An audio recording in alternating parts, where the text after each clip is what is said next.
Kami Topo, siswa-siswi kelas 7. Ketemu lagi nak dengan Pak Domen pada materi bilangan pecahan. Pada hari ini tanggal 24 Agustus 2020. Bapak bikin 2 video ya nak, karena materinya agak banyak. Jadi mari kita pahami sama-sama.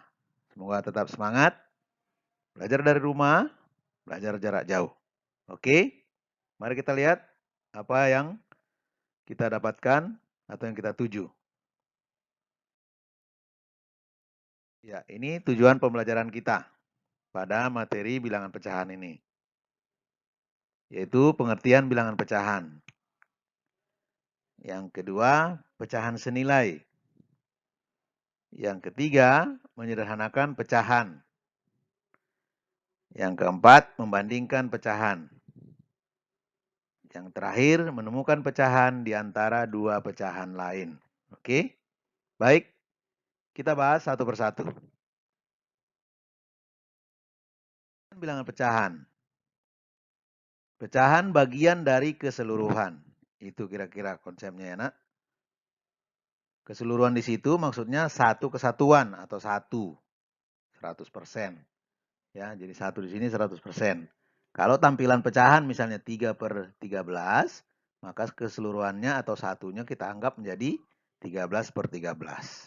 Gitu ya, dan sebagainya. Bagaimana tampilannya? Oke, mudah kan?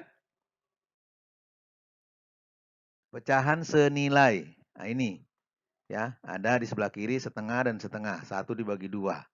Ya. Ini 1 dibagi 2 ini bisa tampilannya berbeda, ya, tapi masih senilai, itu 2/4. 3/6. Kalau 1/2-nya kita kali 3. Ya, atas bawah. Pembilang dan penyebut. Kemudian bisa juga tampilan dalam bentuk pecahan desimal 0,5. Atau dalam bentuk persen 50%. Ini semua sama-sama setengah atau 1/2. Oke. Pecahan senilai merupakan pecahan berbentuk berbeda, tetapi nilainya sama. Ini ya, bentuknya berbeda-beda. Oke, tolong ingat lagi tentang pecahan biasa, pecahan campuran, pecahan desimal, dan pecahan persen maupun pecahan per mil. Kita lanjut. Menyederhanakan bilangan pecahan. Oke. Bilangan pecahan yang dapat kita sederhanakan tentu pecahan yang masih memiliki FPB selain 1. Ya, FPB pembilang dan penyebutnya ya. Atau pecahan tersebut belum dalam bentuk paling sederhana. Oke, contohnya ini. 2/4. FPB-nya adalah 2. Kita bagi, yaitu 2 dibagi 2.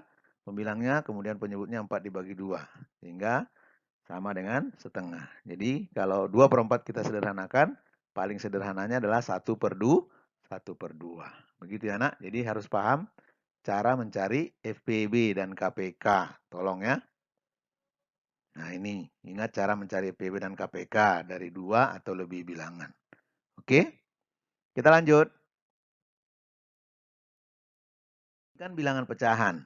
Nih, kita disuruh mengurutkan nih. Urutkan misalnya 0,4, 3/8, 15%, 0,25. Dari terkecil ya. Nah, sebaiknya ini kita robah semua ke pecahan desimal. 3/8 kita robah menjadi 0,375. 15% itu sama saja dengan 0,15. Sehingga dengan mudah kita urutkan ya angka persepuluhan. Angka pertama setelah tanda koma, kemudian angka kedua dan seterusnya. Setelah kita lakukan ini dapatnya 15% paling kecil 0,25, 3/8 0,4. Oke, jadi harus paham cara merubah bentuk pecahan. Baik. Menemukan pecahan di antara dua bilangan pecahan. Misalnya diberikan 4/5 dan 5/6. Kita disuruh mencari pecahan di antara ini. Nah, tugas kita pertama adalah samakan dulu penyebutnya. Ini kita samakan jadi 30. Jadilah pecahan itu berubah menjadi 24/30 dan 25/30 setelah penyebutnya kita rubah. Ya. Nah, belum ada ya di antara 24 dan 25. Kita naikkan, kita kali 2, pembilang maupun penyebutnya. Sehingga 48/60 dan di kanan 50/60. Baru ketemu, yaitu 49/60. Itulah pecahan di antara 4/5 dan 5/6. Oke, mudah kan nak? Iya, cermati ya dengan baik. Lanjut. Sampai di sini ya pembelajaran kita. Inilah kira-kira kesimpulan pembelajaran kita, yaitu pecahan adalah bagian dari keseluruhan.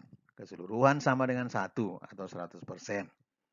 Pecahan muncul dalam berbagai bentuk. Sering juga ada yang senilai. Pecahan paling sederhana jika dibagi dengan PB. Pecahan dapat diurutkan setelah dibandingkan. Jadi harus paham cara membandingkan. Pecahan di antara dua pecahan dapat diperoleh dengan menyamakan penyebut dan mengalihkan dengan bilangan asli. Oke, itulah kesimpulan pembelajaran kita. Iya, demikian pembelajaran matematika kelas 7.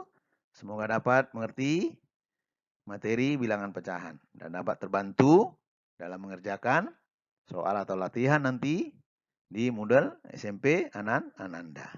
Oke, terima kasih anak-anakku. Kami topo semuanya.